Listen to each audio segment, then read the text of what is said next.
Welcome to In Pursuit 360, and today we're going to be continuing our interview series, and the topic for today is going to be, what do I wear? Alright, so here we go. Number 2 in our interview series. Appreciate you checking out the playlist over there, and I'll keep adding to these, and we're going to be getting into questions and some other techniques and tips for conducting your police interview. But what do you wear? What are you going to wear to your interview? It sounds like a pretty simple question, right? I've sat on several interview boards, and it's not as simple as a question as you might think it is. We've had people that have showed up in just, collared shirts like this one. We've had other people that have actually shown up in a t-shirt. I guess for some reason they thought that was okay. It was a good looking t-shirt. Nothing wrong with it. But yeah, not exactly appropriate for an interview.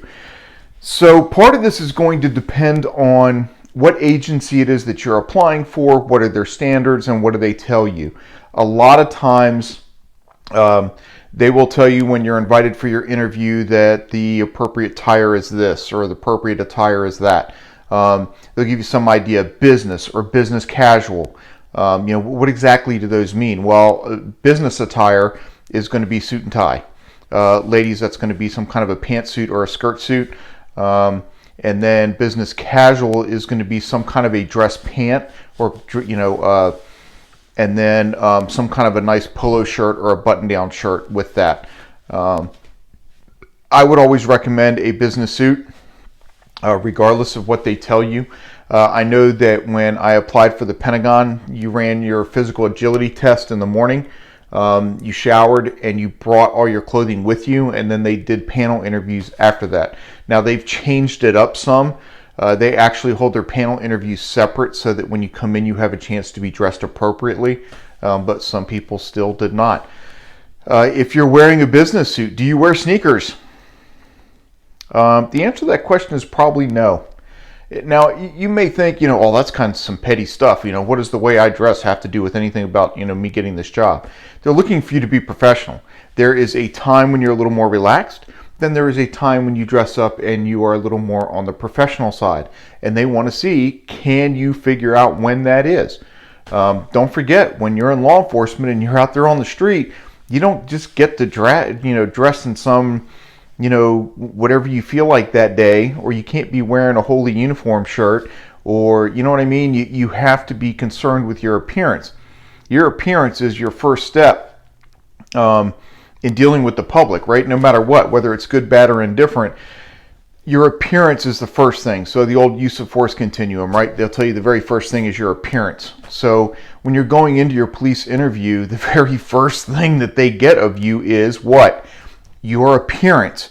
You get one chance to make that first impression. So what kind of a first impression are you making by your attire, what you're wearing? Now, I said, wear a suit and a tie, right? Ladies, pantsuit or, a skirt suit or whatever, right? But be aware of what that looks like. We had a gentleman that came in for an interview one time, and he was wearing a suit with a tie.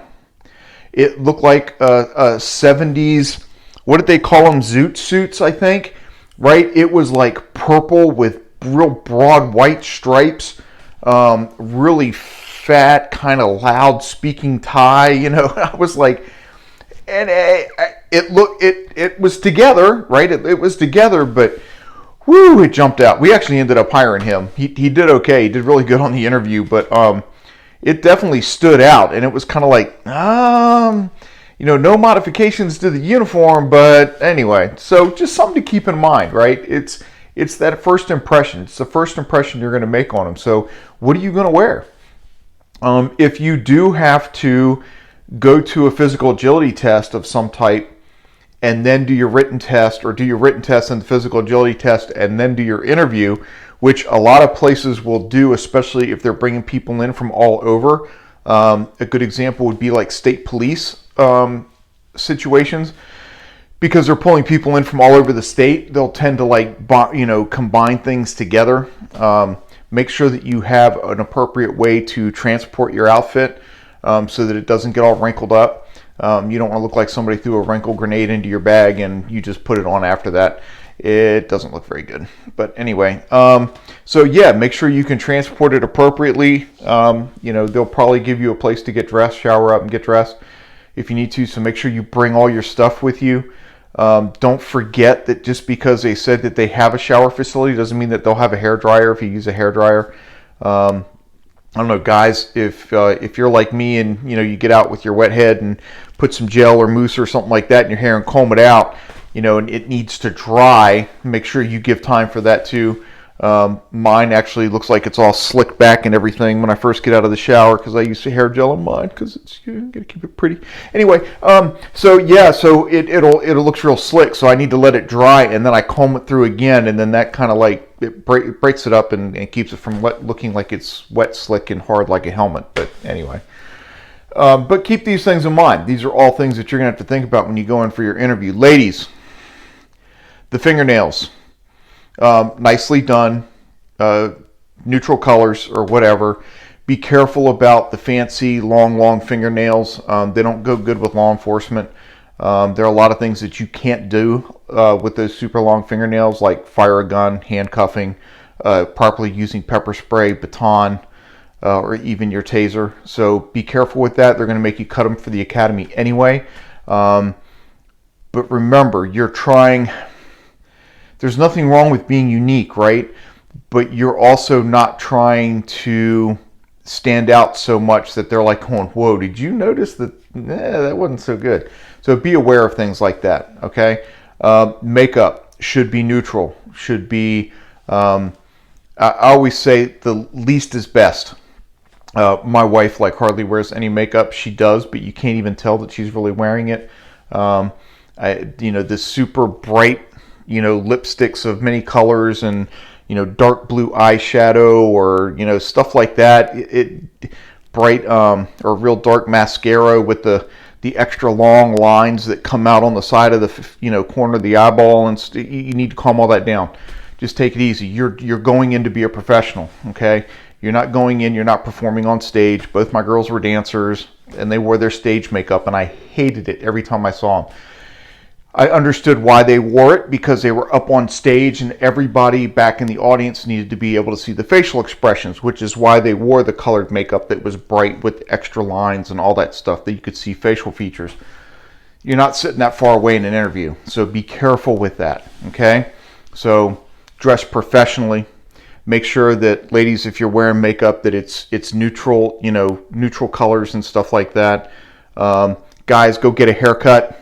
Get the hair trimmed up. It doesn't have to be military style, but make sure it's off the collar, off the ear. Mine's actually a little bit long. Need to get it cut, but that's okay. I'm not active anymore. But yeah, get your hair trimmed up. Ladies, I would have your hair, at least neat. Usually a lot of departments will tell you that they don't want your hair below the lower collar of a uniform shirt. But, for an interview purpose, it's fine. Just remember that when the time comes, that hair is going to have to come up. Let's see, what else? That's pretty much it. When it comes to, just remember, so we're talking about appearance now, right? We're talking about how do you dress. So keep everything kind of neutral, not anything too loud. It's your chance for your first impression, right? So make sure that your first impression is professional. And I'm not telling you to be bland. I'm not telling you not to be semi-unique. But what I'm telling you is not to go over the top. Make sure you pay attention and think about what you're wearing. It is the first impression. When you walk in that room, as you're going to your seat, they are already evaluating you as you walk past them or towards them into that seat and you have a seat. They're watching. They're already watching and taking notes, okay? So yeah, that's it. That's step 2 of the interview. We'll keep going with this process. Next, we're going to come up with some questions. We'll talk about little things like, how should you sit? There are different kinds of seating arrangements that they'll have. They'll have just a chair sitting on the middle of the room, or they'll have a table or a desk or whatever. So we'll get into that too. And then we're going to get into some more questions, some more interview questions that are out there. So again, the whole idea of this interview series and the series that I'm putting together now with all these other things to include FTO Academy and filling out an application is to get you through the process, all the way through, from very, very beginning to very, very end, to independent patrol. And then we're going to look at even doing series on, like, if you want to be a supervisor, if you want to be a canine officer. And I'm looking into being able to interview some local officers that I can get on here. They can kind of give you some current up-to-date tips about things that are actually going on in local law enforcement. So that's where we're at. Hope you stuck around to the end of this. Do me a favor, hit the subscribe button if you haven't already subscribed. Hit the bell. You'll know when the next video comes out. Give me thumbs up, thumbs down if you have to. Thumbs down. Do me a favor, at least let me know why. Let me know what else I can do better for you. Leave a comment down below. Let me know if you have any other questions. If you've been through an interview lately, leave me a couple of comments. Let me know, like, what are some other questions that they may have asked that I haven't covered yet, or maybe a scenario or something like that that they've given that that I haven't covered, or that you might want some clarification on. And we'll see what we can do to help you out. All right. So as always, make sure stay safe out there.